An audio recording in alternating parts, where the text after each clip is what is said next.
Bonjour, bonjour à vous tous de l'archipel Guadeloupe, du reste du monde. Un bonjour bien entendu tout particulier à nos followers, ces accros des réseaux sociaux qui nous postent régulièrement des messages. Alors, pour la circonstance, ce dimanche 18 février 2024, je dirais un dimanche particulier, exceptionnel, dans dimanche d'une semaine aussi particulière. Semaine particulière, exceptionnelle, car elle se termine, celle de ce que j'appelle le carnavalisme. Le carnavalisme débordant et non sans limite, comme certaines personnes pourraient le croire, car bien évidemment, la soutenabilité ou l'insoutenabilité de nos mœurs fixe les limites.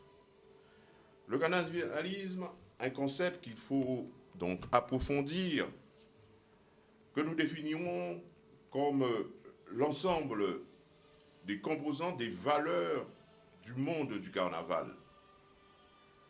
Dans le carnavalisme, on y trouve un concentré de transgression, de dérision, de musique, de masques, de fouets, de tambours, de cas, de galbas, cha-cha, comme on dit chez nous, coq alambi, et surtout une intense euphorie populaire. Une sorte d'overdose en quelque sorte de dopamine et de sérotonine à gogo. C'est un dimanche particulier. Pourquoi? Un dimanche particulier car il cristallise toutes les attentions autour de Rudy Benjamin, fondateur du groupe VIM, de d'autres groupes également de carnaval, de musique, homme de notre culture musicale. Sa contribution est considérable. Véritable matériel génétique de notre carnaval. À ce titre, il apparaît bien, ce Rudy Benjamin, comme le géniteur de ce que j'appelle le carnavalisme. Vous comprendrez aisément que nous parlerons des funérailles de Rudy Benjamin, un grand moment d'intense émotion. Rudy Benjamin est encore, puis on peut le dire, une personnalité connue du grand public. Il le restera pendant longtemps, sans doute pour toujours. Donc nous parlerons du carnaval aussi du 2024, sous plusieurs de ses aspects, descriptifs, je dirais, comment les choses, nous les avons vécues. Aussi sur le plan analytique, c'est-à-dire de la dynamique du groupe, et bien entendu sur le plan contextuel, un contexte, on le sait, post-crise sanitaire, inflation et morosité ambiante. L'illusion du bien-être social, jusqu'à quand? Peut-être jusqu'à la prochaine édition du Carnaval 2025. Donc ainsi, le thème de notre émission de dimanche, le Carnaval, c'est bon pour le moral. Alors, bonjour à vous, messieurs. Il s'agit bien entendu, avant de faire la présentation, de dire les mots qui sont indiscutablement les bons en ce jour particulier, cette circonstance particulière. Rudy Benjamin nous a quittés. C'est un jour qui n'est pas comme tous les autres. Il s'agit donc, d'abord pour moi, ensuite, et qu'au club, vous-même vous le ferez, d'adresser les condoléances à sa famille. à d'abord son épouse, à ses enfants, à l'ensemble de sa famille, Benjamin et autres, et bien entendu à tous ses amis, à tous les Guadeloupéens qui ont fait ce long parcours avec lui dans le domaine carnavalesque et bien d'autres, et qui ont été aussi, qui sont marqués profondément par cette disparition. Voilà. Alors, monsieur Raphaël Espéronel, bonjour à vous. Bonjour. Alors, le public, bonjour, bonne semaine. Oui, excellente semaine, avec tout ce que vous avez dit autour du carnaval, de ces hauts, de ces bas, et de cette espèce de lecture obligatoirement alchimique qu'on doit faire, parce que ce n'est pas uniquement une lecture en termes de raison, de rationalité, de compréhension. Il y a bien sûr toute une dimension, je dirais presque ésotérique dans ce carnaval. Et ce qui s'est passé, ce qui se passe autour de Russie montre bien. Bon, les gens meurent tous les jours, les gens meurent. Oui. C'est pas un jour plus exceptionnel qu'un autre. Sauf que dans la perception socioculturelle, socio-symbolique, socio-affective, il est clair que ce jour ne peut être un jour comme les autres. Donc c'est tout cet aspect qui va nous intéresser, qu'on va essayer d'expliquer aujourd'hui. Il y a, du fait du contexte historique, social, journalier et tout, quelque chose d'extraordinaire qu'on vit intensément en tant que peuple, en tant que société. Et c'est bien sûr du carnaval, mais c'est aussi plus que du carnaval. C'est quelque chose qui est dans l'ordre de l'inscription identitaire. Identification identitaire. Le mot n'est pas fort, en tout cas. L'expression n'est pas forte. C'est bien, je crois que c'est le terme qui convient, en tout cas au stade de notre débat, où retenons cet aspect-là. Alors, Raymond Amaï, bonne semaine. Oui, la semaine a été bonne, à peu près comme toutes les autres. Et bien entendu, avec toute cette ferveur de carnaval, en tout cas, bonjour à tous ceux qui nous regardent, bonjour à la Guadeloupe, ses dépendances et tous les autres qui nous regardent, la France hexagonale qui nous regarde, une pensée pour eux. Et bien entendu, nous célébrons à ce moment l'après-carnaval, et qui continue un peu, si on peut dire ça comme ça, avec les funérailles de Woody Benjamin, qui a été un homme exceptionnel en matière sur le plan culturel, musical, dans le carnaval aussi, qui a côtoyé tout le monde dans le carnaval. Il était apprécié ou pas apprécié, mais enfin, je crois que toute la Guadeloupe, c'est la famille de Woody Benjamin, c'est pas uniquement sa famille proche, femme, enfant, mais je dis que toute la Guadeloupe, toute la communauté carnavalesque, c'est la famille, constitue la famille, et même au-delà de la Guadeloupe, la famille de Woody Benjamin. Et ce qui fait qu'on a l'impression que c'est un jour plus exceptionnel qu'un autre, à cause de cette disparition, de ces funérailles, c'est la brutalité de la mort. Et en plein carnaval, c'est ce qui a un peu choqué et qui a fait le buzz dans le carnaval, le buzz avec tristesse dans le carnaval, qui fait que nous sommes en train de vivre un moment exceptionnel d'après-carnaval à cause de ce décès brutal de Woody Benjamin, qui quand même reste une pierre importante dans la vie guadeloupéenne, la vie culturelle, la vie carnavalesque, comme Jacob l'a été. Comme Jacob, c'était loin aussi. Ce sont des grands, l'autre qui était à Cassav, Patrick Saint-Éloi, ce sont des grands, et il y en a bien d'autres, on ne peut pas tous les citer, mais c'est un moment de tristesse, de tristesse et de joie en même temps, parce que Woody est parti avec ce qu'il aimait le plus. Il est parti avec Babal, le mercredi des Saintes, c'est tout un symbole. C'est tout un symbole, Voilà. Eh bien, tout à fait. Hein. Alors en ce moment, on voit bien que le carnaval, l'homme cristallise beaucoup les attentions, les débats, on en parle, les médias sont concentrés véritablement sur le phénomène, sont braqués sur le phénomène. Il y a une couverture médiatique extrêmement intense soutenue. Absolument. Ça permet tout de même de donner du sens au phénomène. Alors René, bonjour René. Quand vous faites... ça là. En passant, vous faites des déplacements là hier. Non, on va peut faire des déplacements là hier pour... Ça, c'est pour deux raisons. C'était personnel, pas ni voiture. Et puis, à qu'à partage vos voitures, pas TP, disposé derrière tir. Et pas de covoiturage. Non, parce que t'es un consensus, on est obligé de respecter. Quel que soit le désir pour fort. À qu'à dire le désir pour fort, parce que par rapport à, puisqu'on parlait de Oudi Benjamin, papa, Michel, c'était CPR moins. Oui. À Carno, c'est à nous tous d'ailleurs, à Carno. Oui. Et respect pour lui d'ailleurs.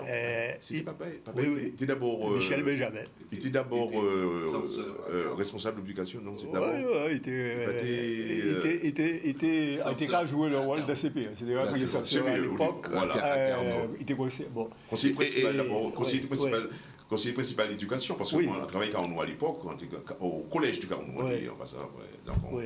Donc, non, c'est au lycée Carno. C'est génération. Ah, ben c'est là, c'est Benjamin. Dans les années 60, tout moins. C'est Benjamin au collège de Carno.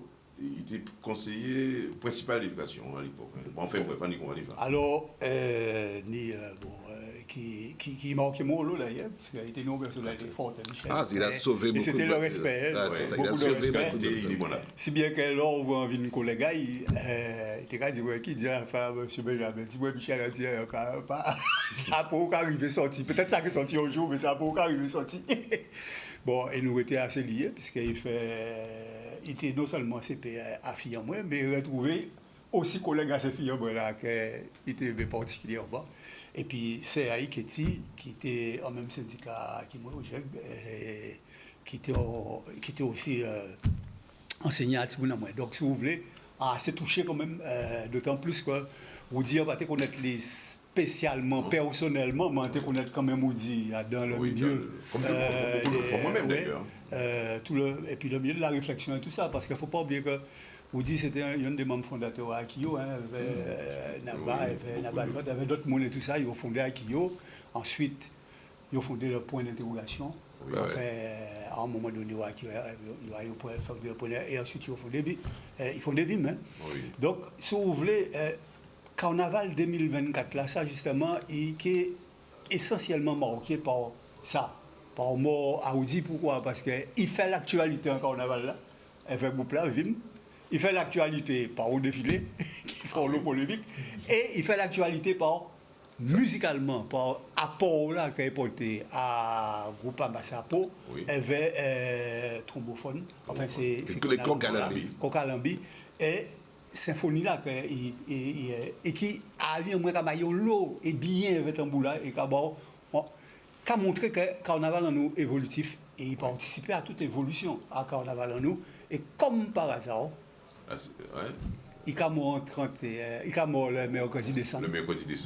Alors qu'à nos interviews, lui-même, il a crié, madame l'a dit, Metamas, il dit non, pas Metamas, c'est bon tous les mercredis décembre. Pas crier Metamas, puisque il a brûlé Metamas. En tout cas, il était Metamas sans savoir l'idée. Il a fait l'actualité par sa sortie. C'est très symbolique, si vous voulez. Tout à fait. Bon.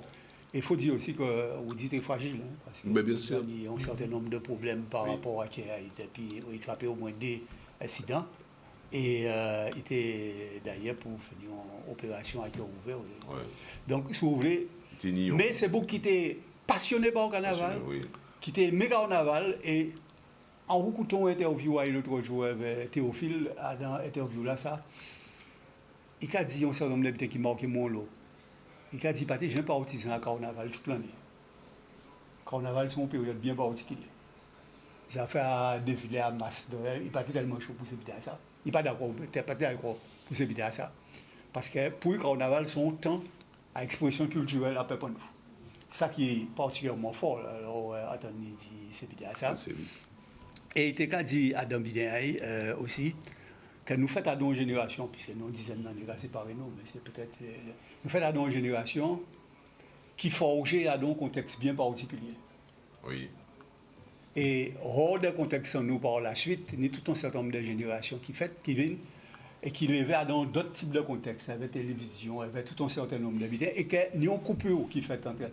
Et que ça était nécessaire, non pas d'accentuer coupé là, en faisant comme si c'est là qu'il a la pas bon, etc. Mais au contraire, il faut faire le lien là, ça, de façon que c'est là qui a venu là. Oui.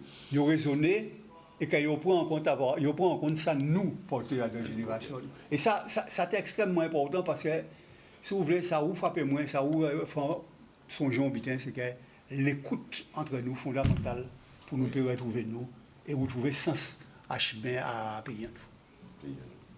Alors, vous voyez, donc, téléspectateurs, messieurs, chers amis, peut-être, nous avons l'habitude de ces préliminaires, je pense qu'il n'y a pas de place, si vous avez des choses à avancer, c'est qu'il y en a dans la semaine, puisque les préliminaires, bon, on voit l'actualité, préliminaire, à moins que si vous avez des choses à préciser sur des choses qui n'ont pas retenu votre attention. Oui, j'ai quelque chose. Ah oui. Oui, je voulais dire dans les préliminaires, comme d'habitude, j'ai une pensée pour les investigations que mènent les planteurs de canne. Ah bon, oui. C'est le sujet d'actualité aussi. Ça fait partie de l'actualité. Il y a le côté festif, mais le côté aussi économique, le quotidien il ne faut pas l'oublier. C'est un tout, la vie c'est un tout, hein, tout doit marcher ensemble. C'est pourquoi on dit entre guillemets que le carnaval c'est bon pour le moral. Parce que peut-être pour adoucir un peu la douleur du moment. La canne fait quand même partie c'est une partie de l'économie de la Guadeloupe, une grosse partie de l'économie de la Guadeloupe. Et je pense qu'ils mènent une lutte, ces planteurs de canne, pour pérenniser cette culture de canne en Guadeloupe, avoir plus d'aisance sur le plan fonctionnel, pour avoir de meilleurs résultats. Ce sont des chefs d'entreprise qui défendent le secteur économique et pour pouvoir subvenir le mieux possible, non seulement pour servir l'économie du pays, mais pour servir eux-mêmes et leurs familles et avoir une entreprise pouvant vivre avec ce qu'ils font comme job. C'est un peu ce qui se passe en France. On voit aussi les difficultés du monde agricole en France où ce sont des gens qui travaillent beaucoup d'heures dans la semaine et qui ne sont pas rémunérés à la hauteur de ce qu'ils espèrent. Oui. Et ce sont des gens qui travaillent pour nourrir la population et c'est quand même noble le travail de l'agriculture. Et pour ce qui concerne la canne, c'est un peu différent, mais enfin, c'est un secteur économique qui socialement est important, économiquement, mais socialement aussi, qui a un poids énorme, autant que la banane, peut-être de moins en moins, un petit peu moins chaque année, que le tourisme. C'est un secteur radiophone et je pense que ces gens qui luttent pour pouvoir défendre leur quotidien, c'est tout de même noble et je pensais vraiment leur porter un soutien à ce niveau-là pour que les autorités puissent prendre en compte leurs doléances pour avoir de meilleures conditions de vie pour ces gens-là et pour le pays en même temps, pour le secteur économique du pays. Je ne sais pas si c'est... me semble-t-il, de l'information que j'ai, il y a une volonté de remettre en cause canne à la richesse. Me semble-t-il. Hein, c'est un peu ce qu'il demande. Hein. Et on se rappelle dans les années, notamment Robert Loison, hein, la chanson de Robert Loison, qui a imité canne à la richesse. Non, enfin, allez-y, Raphaël. Oui, non, mais c'est vraiment ça. La canne, quand je dis la canne, le monde de la canne. Oui, ça c'est le monde. Ne pourra pas s'empêcher de devoir faire sa révolution. Il a été structuré, il a été fait à une période donnée, dans un contexte historique, socio-économique, socio-financier mondialisé avant. Enfin, pas avant la mondialisation, mais c'était déjà un élément donné à un moment donné. Donc aujourd'hui, la canne, comme d'autres domaines, hein, c'est pareil pour les enseignants, c'est pareil. Moi, je voulais parler des médecins en France, les Français qui vont appeler les médecins cubains parce qu'ils n'arrivent pas à s'en sortir avec leurs problèmes. Donc tous ces trucs-là, on ne pourra pas faire l'économie d'une réflexion sur la modernité et les conséquences qu'elle a maintenant, sa façon de télescoper, d'impacter les us et habitudes de vie. Donc moi, ce que je souhaiterais par rapport à ce que disait Raymond, c'est un élargissement le plus grand possible de la réflexion pour qu'on trouve des réponses. Il y a 25 ans, j'étais négociateur dans les NAO. Je suis désolé, mais actuellement, c'est exactement les mêmes débats, les mêmes propos. C'est même les mêmes personnes qui sont là encore. C'est pas possible. C'est pas possible. 25 ans. Vous vous rendez compte de tout ce qu'on a connu dans ces 25 années-là. Donc, il y a un vrai problème. On ne pourra pas rester sur un modèle ancien pour comprendre la modernité. Maintenant, est-ce que ça signifie qu'il faut accepter toute la modernité telle qu'elle est? Non. Il faut penser cette modernité par rapport aux acteurs de la réalité. Et c'est difficile, mais ça ne peut pas faire l'économie du débat. Alors juste pour revenir sur mon sujet de mes marqueurs, moi j'étais ce matin comme ça tranquillement entre la douche, la brosse à dents, le café, j'écoutais mes informations traditionnelles et j'entends dire que la France va faire venir des médecins cubains. Le ratio est de 88 médecins à Cuba pour 10 000 personnes et 33 médecins pour 10 000 personnes en France. Donc effondrement total de l'offre et de médicale en France. Bon, ça on le sait depuis longtemps, hein, etc. Alors ça veut dire quoi? Ça pose un tas de problèmes et on ne pourra pas là encore faire l'économie de ces problèmes. Probablement le problème de l'immigration. Parce que là, faire venir des médecins, bien sûr, c'est ce que tout le statut de l'immigration choisit, mais à quel prix, comment on va les payer? Alors, il ne s'agit pas d'un problème de compétence, parce que les médecins cubains, je suis désolé, à mon avis, ont une compétence qui est au moins égale, et dans certains domaines, largement supérieure à ce qui se passe en France, dans un problème de cancer notamment, choses comme ça. Donc il y a un problème d'immigration. Il y a un problème aussi de pénurie de médical chez nous, chronique, et ce n'est pas que médical, c'est vrai dans tout le secteur social, dans le secteur psychiatrique, d'effondrement. On parle de théorie d'effondrement de tout le secteur social et médico-social de la France traditionnelle, etc. Il y a un problème de politique de substitution, parce que c'est la médecine, mais sous un tas d'autres domaines, de formation et de création d'une dépendance plus ou moins annoncée à des ordres à l'extérieur. Donc c'est gravissime, c'est un problème donc politique global, hein, comme on le dit, et il faut y penser sérieusement. Donc il y a tout ça pour dire, hein, aussi bien par rapport à la canne, et à l'autre extrémité, par rapport au secteur en pointe, au fleuron qu'est la médecine, il y a une nécessité rapidement de démocratiser, d'ouvrir le débat le plus largement possible, le plus démocratiquement possible, pour que l'on puisse savoir quel monde on veut pour demain et quels moyens on se donne. Ce n'est pas l'argent qui manque, ça c'est clair et net, mais la volonté politique et la dimension organisationnelle qu'il faut pour avoir des réponses à des problématiques actuelles, ben, ce n'est pas la même manière de les poser, ces problématiques actuelles aujourd'hui, qu'on était il y a 20, 30 ans. 20, 30 ans. Et néanmoins, on constate, par exemple, le domaine des services développe. Mais les services publics, c'est bien sûr. Du secteur primaire et même secondaire. Bien sûr. Alors, il y aura des points à ajouter là-dessus. Je rappelle que nous sommes, jour particulier, mais nous sommes dans les préliminaires. Donc, René, il y aurait des choses à compléter là-dessus. Non, ce que je voulais dire, simplement, parce qu'il faut nous bien comprendre un certain nombre d'habitants. Hein. En niveau, quand on a un problème beaucoup plus complexe qui s'est dit là. Beaucoup plus complexe qui s'est dit là. Bon, il faut savoir simplement que pour le moment, l'usine, pour attendre qu'on a, pour neuf de richesse, il y a 113 à niveau là, ça.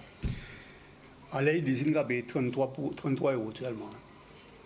Il va payer plus que 33 €. Le restant, c'est aide de l'État. Et si vous voulez, tout un certain nombre d'habitants à côté qui n'est tel que Bagasse, Bagasse, puisque Albioma a bouté Bagasse, mais encore les Bagasses là, l'usine Kaou prend 3/13e en l'air, alors que l'usine Kaou suivait de Albioma gratuitement l'électricité là, qui produit là. Ça que normalement l'usine va être bien souverain. Ça fait 3/13e. Si vous voulez, à la Constitution même a pris là, nous un problème. Nous un gros problème. Puisque ni cycla, ni cycla, on peut dire c'est équivalent à 33, hein, ni bagasse là. Et ni mélasse là, que les usines va parler d'elle même. Oh, mélasse là, c'est qui à la base à tous les produits, alcool, etc. Quand nous connaissons, tous les produits dérivés. Donc, si vous voulez, nous avons aussi bité à ça. Deuxièmement, il faut arriver à trouver un système qui a un prix médian. Oui.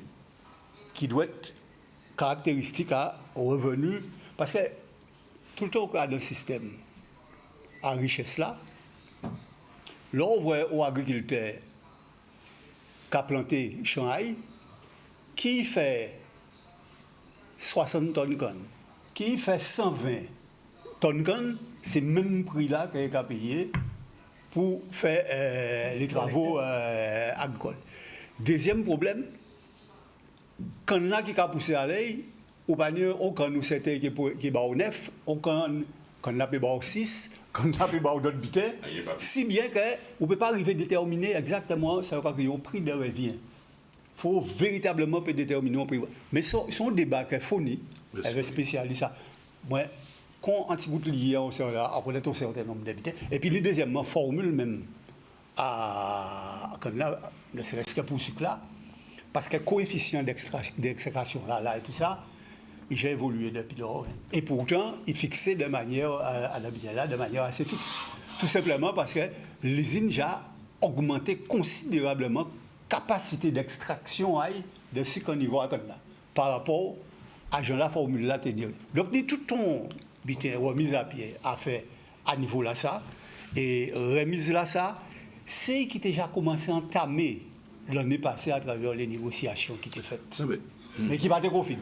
Bon, si bien que c'est un butin qui est beaucoup plus complexe et qui méritait un véritable débat, mais parfois avec des spécialistes. Juste un petit mot. Juste un petit mot dans ce débat-là, parce que René a tout à fait raison. Mais ce que je pourrais dire, c'est que l'usine d'aujourd'hui n'a rien à voir avec l'usine d'hier. L'usine a énormément amélioré son process socio-technique et effectivement, par rapport à l'extraction, par rapport à la bagasse, par rapport à tout, elle a optimisé au maximum son rendement sans que pour autant son environnement n'ait changé. Donc tous les rapports traditionnels de production, de manufacture, le process technique et le rapport entre le process technique, le process économique et les résultats par rapport aux planteurs, il y a effectivement à revoir, à mettre à plat tout ça et à redécouvrir une nouvelle culture de la canne qui permettrait une redistribution plus équitable. Mais ce n'est pas ce qui empêche quand même que le planteur doit se mettre en cause. Quand on dit le rendement à l'hectare actuellement n'est pas de 60-80. Il est beaucoup plus bas. Il est beaucoup plus bas. Hein. Et bon, le fait qu'on n'ait jamais pu... c'est une culture qui est administrée, c'est vrai, mais bon, il y a beaucoup de choses à voir et je suis complètement d'accord avec René. Paisiblement, mais en mettant en balance carte sur table.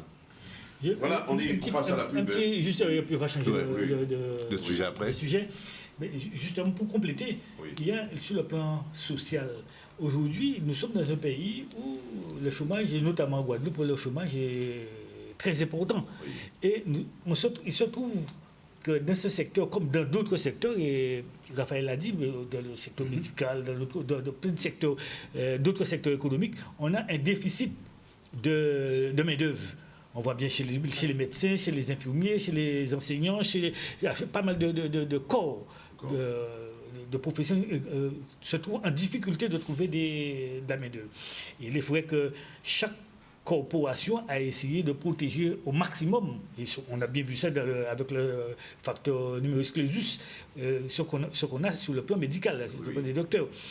De même, dans le secteur agricole, maintenant, on ne trouve plus de main-d'œuvre comme avant, ou alors des main-d'œuvre venant de l'immigration. Parfois officielle, parfois non officielle, on sait bien comment ça se passe. Et donc, là aussi, il y a un travail à mener parce que le coût à l'hectare, le coût de production à l'hectare, le coût de revient à l'hectare, qu'on ait 50 tonnes, 120 tonnes, ça reste toujours pareil. Pour la bourre d'hectare, si c'est 100 €, ce sera toujours 100 €, avec 100 tonnes de résultats ou 50 tonnes de résultats. L'engrais, quand on passe de l'engrais sur une surface de 1 hectare, si c'est 10 tonnes à l'hectare, ce sera 10 tonnes à l'hectare, pour un rendement ou pour un résultat de 40 tonnes ou de 120 tonnes. Maintenant, la richesse, effectivement, le problème est complexe, c'est pas simple. La richesse, quand on est en grande terre à Anse-Bertrand, on aura 11 de richesse pour la canne. Oui. Mais on a 11 de richesse, mais on a peut-être 40 ou 50 tonnes à l'hectare. Tandis qu'à Sainte-Rose, on aura 120 tonnes à l'hectare, mais à 6 de richesse. Vous voyez, il faut revoir tout ça. Et la performance de l'usine qui a augmenté entre-temps, ça n'a pas été vraiment pris en compte dans la rémunération du prix de la tonne de canne et les autres produits dérivés. Donc il y a tout un tas de il y a énormément de problèmes, mais il y a le problème aussi. Ça pourrait être le sujet d'une émission parce que ça va revenir. Hein, il y a le problème, oui, sans doute on reviendra là-dessus. Il y a le problème aussi du choix de culture, etc., qui pose problème. Alors on me fait signe, bien entendu, de une page de publicité. Vous savez, télévision pas marcher sans publicité. Exactement. Nous sommes bien de retour après cette page publicitaire. Comme je l'ai signalé à l'introduction, c'est un jour donc particulier dans une semaine, nous n'avons pas dit, une semaine aussi particulière. Alors, messieurs, notre thématique d'aujourd'hui, le carnaval, c'est bon pour le moral. Une semaine de carnaval, vous avez vu l'ambiance autour, on peut parler de l'aspect descriptif, c'est-à-dire ce qu'on a vu, la couverture, les groupes, ensuite aussi aller vers le côté analytique, c'est-à-dire la dynamique de groupe, comment ça s'est et aussi venir au contexte, n'est-ce pas ? Le contexte aussi à son poids et à signification, mais tout cela, voilà, il s'agit de débat autour du phénomène carnaval et que bien entendu, où il dit Benjamin, on a parlé beaucoup, on parlera encore, n'est pas absent même de cette émission. Absolument. Alors, ce carnaval 2024, qu'est-ce qu'il y a à dire ? Alors là, tu introduis une dimension sur laquelle je travaille beaucoup, sur l'envers du décor. Quand tu dis que le carnaval, c'est bon pour le moral, c'est évident. J'associe ça à une autre phrase, le zouk, c'est le médicament. Donc, il est clair qu'il y a, dans un phénomène social, quel qu'il soit, il y a une dimension réelle, concrète, on s'amuse, on des dopamine, on se défoule, etc. Oui. Et puis, qu'on le veuille ou non, il y a une autre dimension associée aux croyances, dimension sacrée, dimension mythique, pour ne pas dire mythologique, et qui va prendre comme marqueur d'autres éléments que les éléments objectifs de l'amusement, du plaisir, c'est évident, on vient pour ça. Et dans cette dimension-là, dans cette autre dimension-là, il est clair qu'il y a des prêtres, qu'il y a des mages qui officient sur cette scène totalement mythique, totalement symbolique, et qu'il faut passer un autre message, qu'on reçoit bien, un message, je dirais, quasiment ésotérique, un message sacré, qui renseigne, qui satisfait, qui remplit les gens, pas simplement en termes de substitution ou de compensation des manques et des frustrations de la vie objective, mais aussi, en termes aussi de complément d'être, de complément de nature, et c'est la scène culturelle. Mais cette scène culturelle, elle est complètement déterminée par un rapport entre l'événement et le contexte. Et là, dans l'affaire, je prends l'exemple de Rudy, mais je ne voudrais pas rester là-dessus, c'est le contexte qui fait le personnage, qui fait la situation, qui fait la grandeur ou la grandeur ou décadence de la situation. Le carnaval, il y a toujours du carnaval, ce que je disais tout à l'heure, des morts, il y a toujours des morts. Mais le contexte dans lequel ça se situe, est un élément d'inversion du décor. Parce que le contexte signifie, dans la synchronie des événements et dans le cadre temporel, dans le cadre momentané dans lequel l'événement se situe, donne une dimension qui sera interprétée, qui sera reprise par la culture obligatoirement, qui sera reprise par la population. Il y a la douleur, il y a le deuil, il y a tout ce qu'on souffre maintenant, et il y a la magnificence de quelque chose qui se déroule à un moment extraordinaire. Le jour des cendres, c'est le jour de la pénitence, c'est le jour du partage, c'est le jour de la contrition, c'est le jour où c'est après les jours gras, c'est le début du carême. Ça veut dire de la réflexion sur soi, de l'intériorisation de quelque chose et d'un cheminement qui doit être un cheminement totalement spirituel, totalement réfléchi sur un ordre du monde ou le carême était l'inversion de la règle du jeu. Le carnaval était l'inversion de la règle du jeu. C'était la dérision, c'était l'outrecuidance, c'était tout ce qu'on voulait. Et on peut dire que d'une certaine manière, et ce que tu nous as dit, Rudy, en termes d'officier du carnaval, représentait tout ça. Sauf qu'il meurt le jour des mercredis décembre. Donc on ne peut pas faire l'économie, en tout cas moi en tant que psychologue, je ne peux pas faire l'économie d'une analyse symbolique, en termes de synchronicité différente, et qui m'interpelle sur la façon dont notre population par la suite, quand la masse du deuil va passer, va réinterpréter, réarticuler ça, et elle aura aussi raison dans un sens comme de l'autre, dans sa compréhension du phénomène. Il y a quelque chose, on a vécu, et je rejoins ce que tu dis, quelque chose d'énorme, mais dont l'énormité va nous ressortir peut-être par la suite, parce que dans l'immédiat, tout est un petit peu occulté par la dimension affective, par la dimension. Mais cette dimension symbolique va fournir nombre de discours, dont certains mériteront d'être un peu atténués. Oui, parce que nous avons vu cette foule hier soir à la Ville Mais tout le monde est percuté, mais on n'est pas percuté au même endroit. Et c'est ça la culture, par définition. Tout le monde est percuté par cette coïncidence, par la mort, par cet individu, par ce personnage. Rationnellement, qu'est-ce qu'on peut dire? Effectivement, il était fatigué, quelque part, il est peut-être allé trop loin. Mais j'ai un exemple d'un ami qui est mort récemment sur un terrain de foot. On a un problème dans notre génération. À quel moment il faut s'arrêter? Et on n'est pas tout le temps jeune, on n'est pas tout le temps bien. Il y a un moment donné, et on pourrait poser la question à d'autres grands carnavaliers. Éric Nabajot s'est arrêté par rapport au défilé, par rapport au masque, et d'autres, etc. Il y a un moment où la vie te dit, bon, que c'est bon. Basta. Et pourtant, Dieu seul sait s'il a été dans la transmission, s'il a été dans le passage de témoin, mais lui-même ne s'est jamais arrêté. Ça veut dire qu'il y a quelque chose, il y a une espèce de miroir là, entre l'instant et l'éternité, qui fait que là, il a clos l'instant, mais il est rentré dans l'éternité. Mais bon, est-ce que ça valait le coup de mourir si jeune, si bien? Je ne sais pas. Vivant, debout. Alors, Raymond, alors, il y a toujours, on a vu la couverture médiatique hier soir de la cérémonie mortuaire, de la veillée. On peut comprendre ce sentiment ressenti véritablement par toute une population. D'abord, il y a des amis aussi, qui sont ceux qui ont fait un long parcours avec lui. Tout à fait, comme je disais tout à l'heure, c'est un homme très connu dans le monde culturel, musical, du carnaval.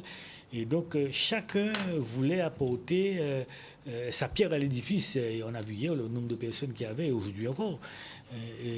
Chacun dit, si je ne suis pas là, mais j'ai l'impression qu'il va manquer quelque chose à la cérémonie. Et donc, chacun a besoin d'être là. Au carnaval aussi. Hein. Et au carnaval, en réponse de tout ce qui s'est passé pour le carnaval de cette année, mais tout ce qui s'est passé antérieurement aussi, dans le monde musical et autres. Donc, si je ne suis pas là, peut-être qu'il ne sera pas content. Donc, il faut que je sois là pour lui apporter mon témoignage, pour qu'il soit satisfait, ou en tout cas satisfaire le public et la cérémonie, et en même temps dire, certainement, Benjamin me regarde. Donc, donc d'où la nécessité de la présence de chacun. En tout cas, moi, je ne l'ai pas connu. C'est pas un homme que je connais, mais sur le plan de l'œuvre qu'il a laissé, la contribution qu'il a amenée pour le côté culturel de la Guadeloupe, je ne peux que saluer et dire merci. Ou dit Benjamin. Donc, mais au-delà de ça, il y a le carnaval, on doit parler du carnaval aussi. C'est vrai qu'au-delà de l'aspect religieux, festif, l'euphorie, de la dérision, on rentre dans une période où c'est beaucoup plus sérieux religieusement. On a vu les mêmes qui étaient dans le carnaval, on les a vus une bonne partie en tout cas à l'église et avec Woody Benjamin. On voit tout de suite le basculement qu'il y a eu entre tout ce qui s'est passé antérieurement, il y a un mois et encore en début de semaine, et ce qui se passe aujourd'hui. Donc, ce basculement de la société, il dirait, de toute cette convivialité dans le sérieux, dans le deuil, dans la peine, dans la souffrance. Donc, c'est ça aussi, mais le mot lié, le carnaval par rapport au carême qui a débuté. Et à travers tout ça, on voit, il y a tout un côté économique aussi. Hein. Quoi qu'on dise de carnaval, il y a un aspect économique aussi là-dedans, de travail, d'enthousiasme dans cet aspect du carnaval qui chaque année prend de l'ampleur. On voit le carnaval quand même de la Guadeloupe, il y a 40 ans, c'était pas ça. Aujourd'hui, on voit que cette évolution, où quand même, les apports et la montée aussi en puissance, la créativité de nos carnavaliers, c'est extraordinaire. Et l'argent dépensé, le temps passé pour pouvoir faire les costumes. J'ai entendu des costumes par dimanche à 400, 500, 600, à 1000 euros parfois. 3000 euros. Et parfois plus. Dans les grands groupes comme Gembo et les autres, il faut vraiment avoir une certaine épaisseur économique pour y participer. On aimerait retrouver ça ailleurs, dans l'économie ou dans l'engagement. C'est ça le problème de la dynamique de bourg. Et les gens sont contents. Ils dépensent de l'argent, mais ils sont contents de dépenser de l'argent. Et ils le trouvent. Et ils le trouvent. Comme l'argent, il y en a toujours. C'est dire comment... c'est comme fort de dépenser de l'argent. Et sans compter, dépenser de l'argent, sans compter, pour pouvoir courir dans les rues gratuitement. C'est quand même extraordinaire. Et félicitations à tous ces carnavaliers, mais aussi au public qui donne cette impulsion et à la presse. À la presse aussi, la couverture médiatique. Je voudrais juste faire un petit bémol par rapport à ce que tu dis. Non, c'est important. C'est pas dépenser de l'argent, c'est investir. C'est pas de la dépense du tout. Parce que tu parlais de dopamine, de mal-être dans la civilisation. Cet investissement-là permet de compenser le déséquilibre qu'il y a par ailleurs. Mais le problème qu'il y a, on va pas revenir là-dessus, on aurait aimé que cet investissement, cette force d'investissement, cette force de mobilisation, cette force d'engouement, cette force de partage... Se retrouve ailleurs. Voilà. Se retrouve ailleurs. Et la question, c'est pourquoi on est incapable... Alors, intérieurement même, par rapport au processus carnavalier, ça manque de suite pour que ça devienne réellement un outil de développement économique. Ça ne peut pas rester uniquement un outil touristique parce que c'est ridicule, c'est trop sensible à des aléas sur lesquels on ne peut pas baser une économie sur du carnaval. Mais le problème, c'est que si les Guadeloupéens lambda, en tant que peuple, en tant que groupe, est capable de s'investir, de se mobiliser sur un phénomène comme ça, et aussi fort, quelle opération encore magique ou alchimique, puisque rationnellement on ne voit pas quoi faire, comment on pourrait faire pour retrouver ce même engagement dans d'autres domaines de l'économie qui sont pas plus sérieux, mais plus ancrés et qui permettraient de façonner un pays à la dimension de son potentiel. De diversifier les axes de développement. Voilà. Absolument. Et c'est ce qui manque, c'est cet aspect-là. C'est le transfert qui se fait. Trouver ce mariage pour y arriver. Oui, vous savez, tout ce que j'ai vu la semaine, mes réflexions, j'ai le concept, vous avez entendu, de carnavalisme, comme ça, est arrivé, traversé mon esprit, de définir dans son contenant, peut-être autour du prolongement d'une réflexion à ce niveau-là, on pourrait arriver à ça. Sinon, ça reste de l'isme, effectivement. Quelle est la différence entre quelque chose qui devient isme, carnavalisme, etc., et quelque chose qui devient vraiment un moteur de développement, d'un axe de progrès et de progrès de civilisation? C'est de sortir de l'isme qui est un peu péjoratif pour qu'il y ait une approche stratégique en termes d'approche territorialisée et une approche développementale. Mais ça, on n'a pas ça. Donc ça reste de l'isme. Les ingrédients de base peut-être sont déjà réunis. Ils sont là, bien sûr. Il faut trouver. Widi Benjamin, il y en a beaucoup pour cette solution. Bien sûr. Alors on dit, c'est là, c'est préoccupant, carnaval. Vous savez, c'est comme nous a dit, c'est bon pour le moral, c'est ça nous a dit, puisque nous voyons hier, en tout cas hier soir, nous voyons une souffrance. Mais on va sentir, on a dit, chanter, le moral y était, à mon avis. Oui, non, mais de toute façon, la mort synonyme à Casano de veiller, de chanter, et aussi de sauver. C'est-à-dire, ça fait partie de la culture, nous, de toute façon, côté à ça. C'est honorer Mola. Honorer Mola. Bon, ils n'ont pas arrêté là qu'à pleurer simplement. Honorer Mola. Mais on ne peut pas pleurer à l'envie. Oui, non, mais c'est ça, sans ça, justement. Bon, à d'autres sociétés, on y est d'ailleurs. Il y a plutôt plaisir si vous avez fait la fête au bon, donc ça a une signification, une symbolique. Alors il faut savoir que carnaval, ça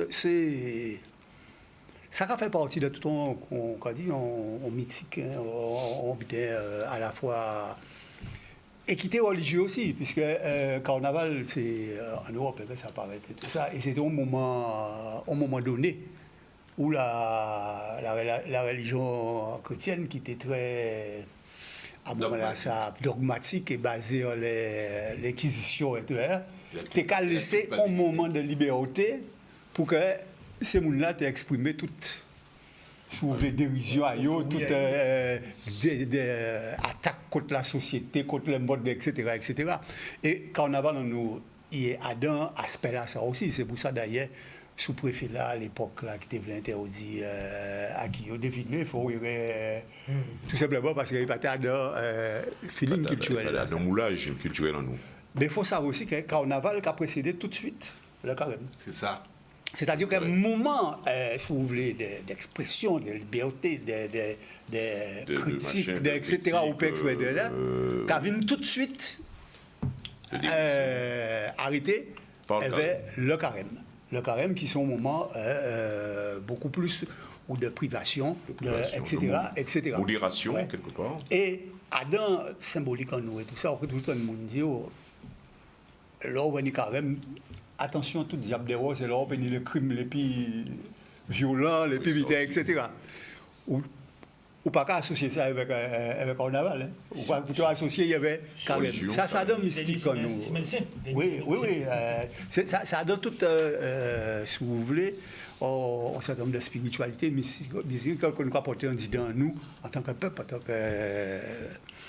Et ça faut bien comprendre, c'est qu'effectivement, bon, si vous voulez, moi, vous dit Benjamin, qu'on y fait là, ajoutons un butin à carnaval là, absolument. Tout aspect médical, a dit, bon, parce que des gens qui sont morts, parce qu'il y a à fond à passion, et tout ces bidins, ça donné un lot dans la société. Moi, c'était un nous, moi, qui a songé à Alain Gayadine, pour justement de travailler des cannes et tous ces bidins. Alain, alors qu'il était en fait d'accident cardiaque, il agissait en bout à combat là qui a été mené par rapport au certain nombre d'habitants. À songer à te dire Alain, et Alain, il faut commencer par Molly par rapport à ces. Et quand dis-moi, c'est vous qui dis-moi, ça ne va pas parler moins de ces bidasses, ça ne va pas vous raconter moi ces bidasses. Pourquoi? Parce qu'il fait moi-même, je qui bois, il fait accident cardiaque ou en plein de. Donc, si vous voulez, ça existe. Mais si vous voulez, symbolique à ça qui passait là, encore plus fort. Puisque ça fait un moment particulier. Un moment très particulier, qui peut par la suite toutes sortes d'interprétations. Toutes sortes de choses, des réflexions. Tout à fait raison. Là, ça, effectivement, ça avait du vrai et du faux mélangé, etc. Mais ça en cas quoi, ça faut bien comprendre par rapport à Carnaval en nous, c'est que Carnaval en nous évolue effectivement. Il y a un phénomène, il vit un phénomène beaucoup plus organisé à l'heure actuelle. Et là où nous va parler de carnaval, nous ne pouvons pas parler de carnavalier de manière générale. Maintenant, carnaval, là, n'est plus un carnaval. Non, carnaval plus populaire, ou non, carnaval, c'est plus bourgeois, etc. Et ça qui dit, c'est que même l'argent dépensé dans le carnaval, là, ça l'IA qui bite, ça l'IA épargne que Guadeloupéen toujours fait, et qu'a fait parfois actuellement de plus en plus, par rapport à vécu là, la société là, alors épargne là, ça a parfois servi à utiliser les poupées, rentrer dans la fête, etc. À un moment donné, c'est-à-dire on conserve l'argent, mais on peut dépenser parce qu'on fait un butin qui pour important et fondamental et qui permet. Et nous avons d'autres épargnes que Guadeloupéen qui par contre pas utiliser pour hack non plus. Tout simplement parce qu'il y a mis à côté en disant c'est que pour plus tard, gens-là, les temps qui viennent là, les temps tellement raides, vous mettez. Et c'est peut-être ça qui est extrêmement important à niveau là, ça. Parce que là, on va parler de développer carnaval. On peut développer carnaval pour carnaval, mais on peut développer carnaval, surtout là, on va parler de touristique, etc. Non, le carnaval, ils sont à pour le tourisme, mais le tourisme pas basé sur le carnaval. Ça pas juste, ça pas correct. Contribution. Donc, ils sont contribution. Mais si on a fait une contribution pour le, faut aussi que dans les politiques publiques ou faire en sorte qu'ils prennent en compte non pas qu'au moment où on a utilisé tout épargne à vie, qui pour faire des etc. Mais qui a fait partie des vies des économies globales à pays là. C'est tout le problème là qu'a posé à l'heure actuelle parce que on ne peut pas ni des bidons qu'a fait en Martinique ou ni le diable rouge tout ça qui va ni en Guadeloupe. Carnaval en un aspect aussi qui est particulier. Oui. Il est très particulier et il multiple. Contrairement à Carnaval arrivé basé dans les samba, etc. Carnaval nous aucun ni Massapo, Saint-Jean, aucun ni d'autres écoles ou ni tout certain.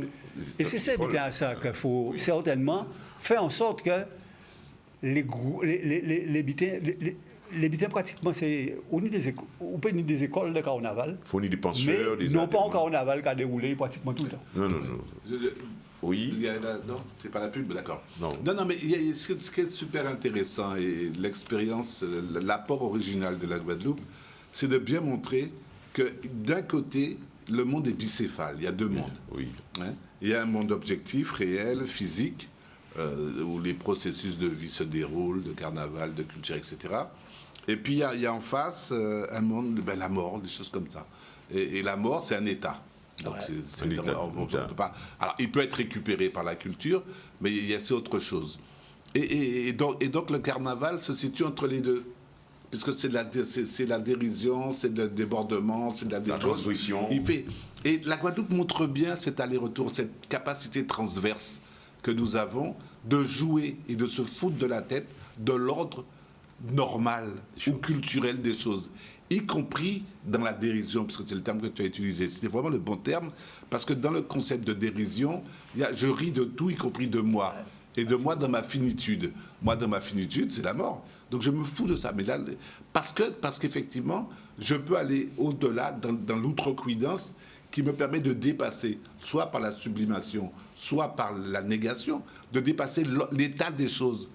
Et la culture permet ça. Alors, ce qui est super intéressant, qu'il faut qu'on arrive à atteindre, c'est ce niveau de synthèse. Alors, pas d'hybridation culturelle, pas de métissage culturel, mais de synthèse qui nous permette à nous, Guadeloupéens, de vivre de notre rationalité, mais de vivre aussi de notre grain de folie, qui nous permet d'innover là où personne n'aurait pensé nous trouver ou être. Et toute la vie de la Guadeloupe, toute l'histoire de la Guadeloupe, et cette capacité pas de transgression, on va parler surtout de transgression, mais de dépasser l'existant. Parce que sinon, au départ, quand on prend notre histoire, nous étions condamnés à mourir.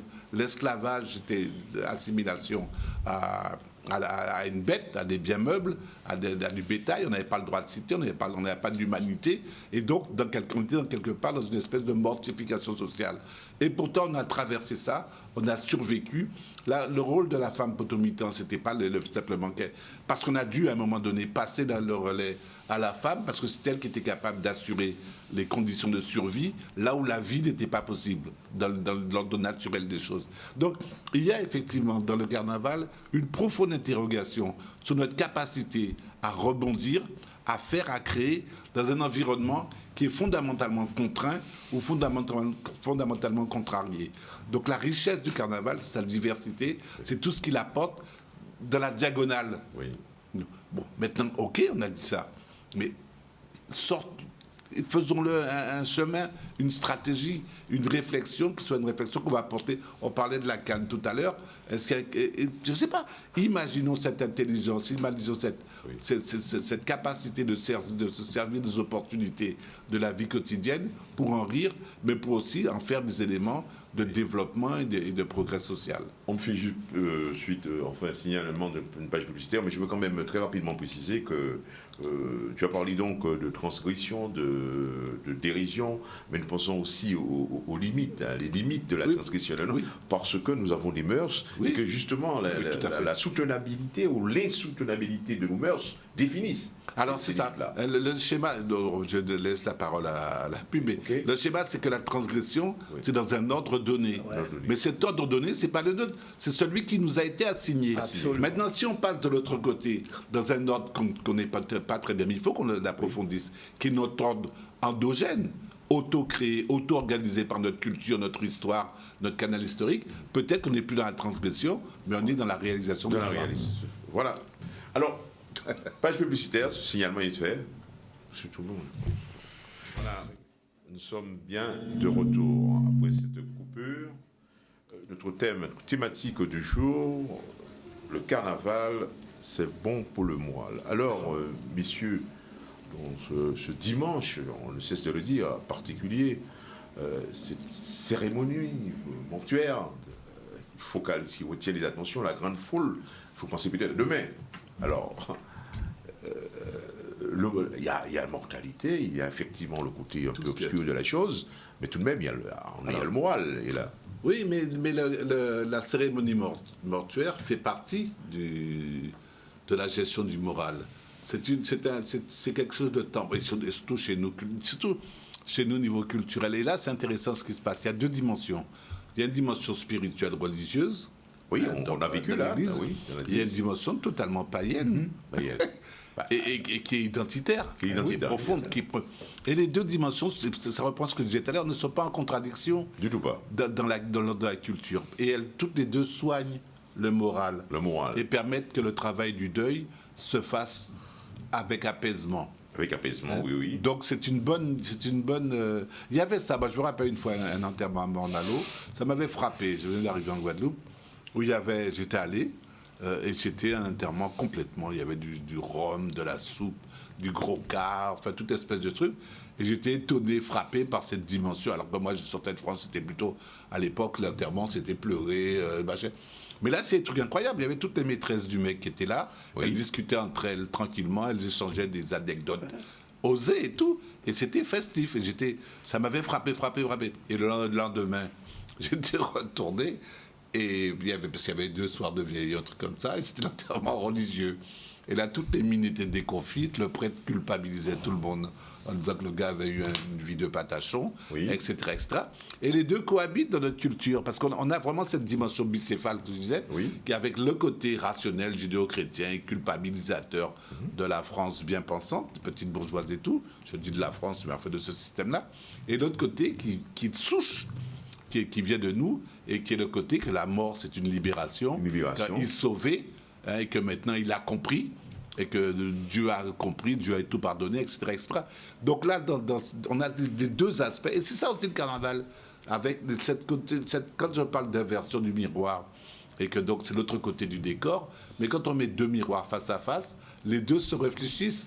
Donc ce qui est vu d'un côté, et réfléchissent sur d'autres aspects, et donc le reflet, l'image spéculaire, comme on dit en psychologie, soigne autant que l'image réelle. Donc c'est bien. Moi, ce que je dirais en conclusion un petit peu de cette matinée, c'est que tout ce qu'on vit là maintenant, c'est en fait, c'est toujours pareil, ça rejoint un petit peu le message de Rudy, c'est quel est le témoignage qu'on veut faire passer, ou que les événements font passer, ou essaient de faire passer. Ben, c'est une invitation. Une invitation. Pour moi, c'est une invitation. Et cette invitation, c'est en même temps une nécessité.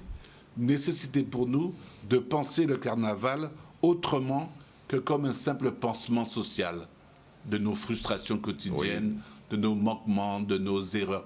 Et penser le carnaval comme une activité majeure qui dure quand même entre 2 et 3 mois, une activité majeure de la société structurante, auto-organisée maintenant dans une structurante, et qui est une activité majeure qui permet un regroupement ou des retrouvailles sociétales, sociales, socioculturelles, et aussi une invitation à penser qu'il est possible qu'il y ait une manière de vivre ensemble, qui soit une manière festive, qui soit une manière partagée. Je rappelle que dans le carnaval, de celui-là, quand on parlait d'auto-organisation, la police est faite, l'ordre est géré, l'amusement est géré, les débordements sont gérés, tout est géré dans un contexte, dans un environnement qui est un environnement de haute tolérance. Même s'il y a des critiques, la critique fait partie de la vie. Elle est intégrée dans la vie, dans une vision globale qui est une vision constructive. Et une vision qui est tournée, donc qui associe quelque chose qui est de l'ordre de la reproduction du passé, la gestion du présent et la projection sur un avenir commun. Donc c'est quelque chose qui me paraît bien pour nous, pour répondre à la question initiale. C'est bien pour nous, mais au sens d'un nous avec un S, et pas d'un nous sans S. Sans S. C'est bien dit. Alors, vous voyez bien, monsieur, avec cette mobilisation, ce front populaire,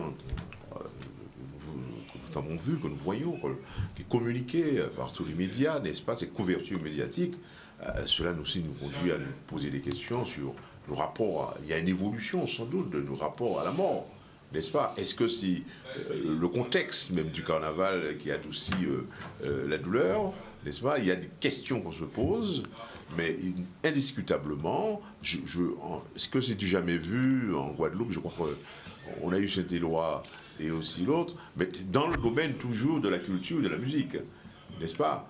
Mais il y a des interrogations, il y a dégagé quelque chose quand on assiste à l'ampleur, en quelque sorte, de cette manifestation.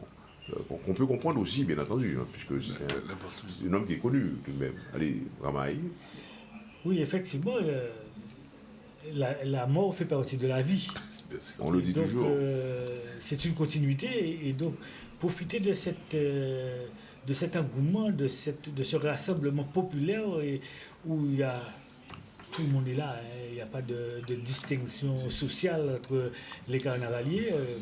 crois qu'il y a plusieurs échelles. Dans notre carnaval, il y a plusieurs échelles, plusieurs organisations, plusieurs types de carnaval pour Caisse-Cléo, Fouettard, etc. Donc, et service d'ordre, comme l'a dit notre ami Raphaël. Donc, maintenant, il faut transformer. On a une base qui est là, un côté festif, populaire, culturel. Maintenant, il faut transformer l'essai dans d'autres, pour créer cette émulation dans d'autres secteurs pour faire avancer le pays. Oui. Comment transformer, comment présenter la chose, trouver la formule, Le carnaval ne peut pas tout faire. l'équation qui nous permettra d'avancer et de créer des objectifs, aller vers des objectifs économiques, culturels, que sais-je, Sociaux, oui. pour pouvoir De mieux-être. Voilà. avoir ce soutien populaire, cette liesse, ou en tout cas cet engouement, cette volonté de faire les choses ensemble bien avec tout le monde, quelle que soit la classe sociale, pour arriver à par exemple, à faire un développement économique, soutenir des actions pour aller vers un développement économique, un développement culturel, un développement social qui puisse être le prolongement de ce carnaval. C'est cette formule, cette équation qu'il faut trouver pour transformer cet essai. Et là, je crois que là, véritablement, on pourra dire que grâce à ce côté culturel festif, grâce au carnaval, la Guadeloupe a pu, de quelques années, de quelques dizaines d'années, grâce à ça, nous avons pu faire évoluer le pays. On a trouvé l'équation pour emmener le pays à d'autres niveaux, d'autres dimensions, dans d'autres secteurs, notamment économiques, sociaux, pour pouvoir faire avancer le pays et véritablement profiter de ce carnaval pour y arriver. Alors ici, en Guadeloupe, nous avons, peut-être dans d'autres îles aussi de la Caraïbe, quand même, nous avons le carnaval, qui est ce moteur, nous en parlons, mais il y a d'autres pays qui n'ont pas forcément le carnaval, mais n'ont pas de carnaval, peut-être, j'en sais rien, mais qui réussissent aussi dans d'autres domaines, n'est-ce pas? Alors, nous avons un gros chantier à faire, René. Non, mais c'est à tout. J'ai commencé avec le carnaval là. Non, mais c'est la réalité, à tout quand on va avancer, ou pas avancer avec ta dot. Il faut nous clairer ça. Si vous voulez, le carnaval, pas gêne ni l'ambition de résoudre le problème de la société, la Guadeloupe. Carnaval, c'est surtout un aspect fort à culture et identité guadeloupéenne là. Mais apparemment, nous croyons miser. Non, attends. C'est surtout ça. Donc, en tant que culture, il ne peut pas participer à l'évolution à la Guadeloupe comme tous les autres domaines. Oui. D'ailleurs, pour montrer qui est quand même assez fort, depuis quelques temps, on rend vous compte qu'en prise culturelle à Carnaval, l'identité même à Guadeloupéen qui a fait que avant, en France, soutenir un carnaval, les Antillais étaient mis au font carnaval en période de juillet, et puis ils ont compte que ça n'a pas été la route, résultat, ils ont fait carnaval actuellement, même période. En France, même si ça fait fouette, mais c'est un élément de regroupement pour eux en tant qu'identité culturelle et en tant qu'identité à eux. De même, bien à New York. À New York, il y a un carnaval entier qui fête. À New York, etc. Donc, ça, c'est une expression culturelle importante à l'identité à peu près nous. Il faut nous considérer, il est point tel qu'il est. Qu'il a contribué et doit contribuer à tout élément culturel, mais aussi à tout économique, etc. en nous, à développer le pays en nous, c'est une réalité. Mais à pas poser problème à développement économique à pays en nous. Problème à développement économique à partir d'une volonté politique. Qui est clair ou qui est net, on volonté de prendre nous en charge et de développer. Apparemment, nous réussissons, ou nous avons réussi en carnaval là. C'est tout à fait normal de poser des questions sur le domaine. Mais la réussite est particulière. Ce qu'on demande, c'est que cette réussite-là soit un moteur. De diffusion. Voilà, catalyseur. Un catalyseur pour d'autres domaines. Et d'ailleurs, c'est assez intéressant ce qui se passe. On réussit, c'est la rencontre entre cette dimension culturelle du carnaval qui est la nôtre et la dimension technique. Des médias. Qui diffusent, qui reprennent et qui essaiment à l'infini les médias, les réseaux sociaux. Donc il y a l'importance de l'association technologie, de la communication en général. Et Carnaval est une réflexion qui est déjà faite par ailleurs, mais qui est importante parce que ça donne au Carnaval toute sa puissance dans le lien, dans l'outil de transmission, dans l'outil de conversion, et ça permet de partir de la singularité pour arriver à la pluralité. Et c'est ça qui nous intéresse. Maintenant, à l'intérieur de ça, comment, à partir de cette reliaison, faire une reliance interne, guadeloupéen, parce que tout le monde n'est pas dans ça, mais d'autre part aussi une ouverture vers le monde, c'est un pari qui, effectivement, un challenge, qui est un challenge politique. Il faut que nos politiques comprennent les enjeux, au-delà de l'amusement, au-delà de la dérision, comprennent le carnaval comme un fait social, un fait sociétal en tant que tel, autonome, entier, total, et en face un vecteur, avec nous, avec les carnavaliers, avec tout le monde, en face un vecteur de développement, une fois de plus. Et ça, c'est possible, parce que la rencontre entre la technique et le fait populaire, le fait social, c'est ce qui donne la traduction d'un potentiel vers une performance. Vers une performance. Alors, la question doit se poser, on peut la poser dans cette ambiance, comme on dit, d'euphorie. Alors, ce sera jusqu'à, on peut penser, de l'édition 2025, ou du moins, les choses vont s'atténuer, on ne sait jamais. Jusqu'à présent... maintenant, c'est le bon moment. Alors, le problème, c'est qu'il y a une politique du carnaval on a l'impression c'est pas qu'on la subisse, mais elle est a posteriori. On s'aperçoit maintenant que dès les années 70, il y avait déjà des graines de choses qui ont été cultivées, qui ont été exploitées, GDCF et compagnie, et qui ont donné ce que c'est maintenant. Donc, ça a mûri, ça a évolué, mais et avec une participation. Il y a eu des intégrations successives, il y a eu des mouvements à l'intérieur, des intégrations successives. Il faudrait que ça devienne une ambition maintenant. Je n'ai pas dit une prétention. Une ambition. Mais une ambition, c'est-à-dire que ça puisse être projeté, qu'on soit plus simplement dans un rapport action, réaction et maturation, simplement. Mais qui est cette action-réaction et qui est dans cette maturation, qui est une projection. Ça veut dire qu'on ne va pas enfermer déjà le carnaval dans des cadres prédéfinis, mais lui donner au contraire cette canalisation, cette puissance, cette potentialité pour arriver vers cette performance sociale qu'on souhaite. Donc ça suppose effectivement la reprise en main par un discours politique au sens noble du terme, au sens noble du terme, aussi bien par une ambition par les propres carnavaliers, qui ne soit pas une ambition des associations, qui soit simplement de l'amusement, mais qui soit aussi une ouverture, une connaissance, une expression de soi vers le grand monde, quoi. Vers le grand monde. En tout cas, c'est une réussite, dirait-on, pour cette, comme je l'ai si bien dit, dynamique. Il faudrait se demander combien d'activités guadeloupéennes ont cette ancienneté-là. Oui, c'est le singleton de l'unité. Ce domaine-là, il n'y en a pas ailleurs. On ne voit pas, même dans le football, je ne pense pas. Non, mais le sport. Il y a des associations qui sont aussi anciennes, mais peut-être le tour de la Guadeloupe. Eh bien oui. Au fait, il y a le parcours j'ai bien vu à la télé le parcours qui a été réalisé derrière le vélodrome là, du cycliste. En fait, le parcours cycliste. Là. Le parcours cycliste dont l'appellation a été retenue. L'appellation qui a été retenue, c'est le parcours du champion de la Guadeloupe. Là, oui, Boris Carène. Boris Carène. Alors, voilà donc. Est-ce que le fait de choisir Maurice Carène, c'est pour effectivement. Non, on peut marquer on peut marquer les événements à partir de personnages illustres, vivants ou morts, parce que de la Guadeloupe. Quelqu'un a attiré mon attention sur Pauline Moulia. Oui. C'est pas un problème. Mais enfin, ni non, mais c'est pour ça qu'on parlait d'idées politiques. Il y a une nécessité, alors, entre guillemets, de récupérer les éléments, les êtres forts, les êtres emblématiques de notre histoire, les êtres charismatiques, pour en faire des éléments, des marqueurs de notre évolution culturelle dans le temps et dans l'espace de notre culture. Voilà. Mais c'est pas un problème. Qui s'appelle Boris Carène ou qui s'appelle Molia, c'est pas un problème. Mais c'est en nous. C'est en nous. Alors, quelque chose à rajouter, non? C'est bon?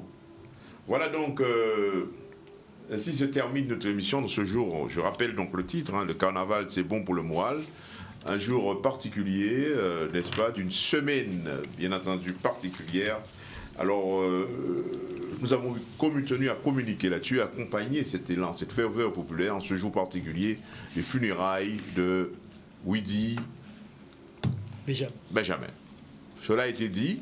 Alors, chers téléspectateurs, vous avez la couverture médiatique extrêmement intense du phénomène. Nous n'avons pas retenu de générique pour clôturer cette émission de ce jour. En tout cas, il s'agit pour nous de vous dire Merci. Passez un bon dimanche.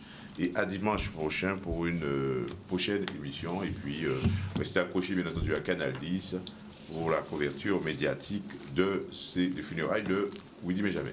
Allez, bye bye et à dimanche prochain. À dimanche.